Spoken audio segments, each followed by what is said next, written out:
आज 1 जुलै 2024 सोमवार रोजी आरबीआर माध्यमिक विद्यालय पहुर या शाळेत महाराष्ट्राची तिसरी मुख्यमंत्री व हरित क्रांतीचे प्रणेते माननीय वसंतराव नाईक साहेबांच्या जयंतीनिमित्त संस्थाचालक, पालक, शिक्षक सभा उत्साहात संपन्न झाली। सदर कार्यक्रमाच्या अध्यक्षस्थानी माननीय भाऊसो प्रदीप मोहनलाल लोढा, माजी जिल्हा परिषद कृषी सभापती जळगाव हे होते आणि प्रमुख अतिथी म्हणून दलित मित्र दादासो मोरसिंग नाईक तसेच संस्थेचे सचिव माननीय अरुण सिंग इस्लावत उर्फ अरुण भाऊ पवार साहेब, श्री राजधर भाऊ पांढरे, माजी जिल्हा परिषद सदस्य पहुरपेठ गावाचे सरपंच श्री अबू तडवी, शरद भाऊ पांढरे उपसरपंच, बाबूराव दादा पांढरे, डॉक्टर प्रशांतजी पांढरे, भगवान देशमुख, शामभाऊ सावळे, भगवान पाटील, महेश पाटील, प्रभाकर पाटील इत्यादी मान्यवर उपस्थित होते। अध्यक्षांच्या हस्ते माननीय वसंतराव नाईक साहेबांच्या प्रतिमेचे पूजन करण्यात आले।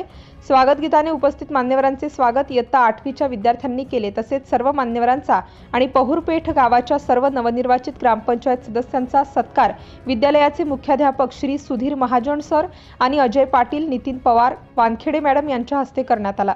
तसेच मार्च 2024 एसएससी परीक्षेत प्रथम 3 क्रमांकाने उत्तीर्ण विद्यार्थ्यांनी प्रज्ञा भगवान तायडे, निशा कल्लू राठोड, सोनाली विलास चौहान यांना मान्यवरांच्या हस्ते बक्षीस वितरण करण्यात आले आणि गरजू व होतकरू विद्यार्थ्यांना सर्व मान्यवरांच्या हस्ते गणवेश वाटप करण्यात आले आणि वृक्षारोपणाचा कार्यक्रम संपन्न झाला। सदर कार्यक्रमाचे सूत्रसंचालन सुनंदा पाटील मॅडम यांनी केले, तर आभार प्रदर्शनात संस्थेचे सचिव माननीय अरुण भाऊ पवार साहेब उपस्थित व सर्व मान्यवरांचे आणि पालकांचे स्वतः व्यक्तिशः आभार मानले।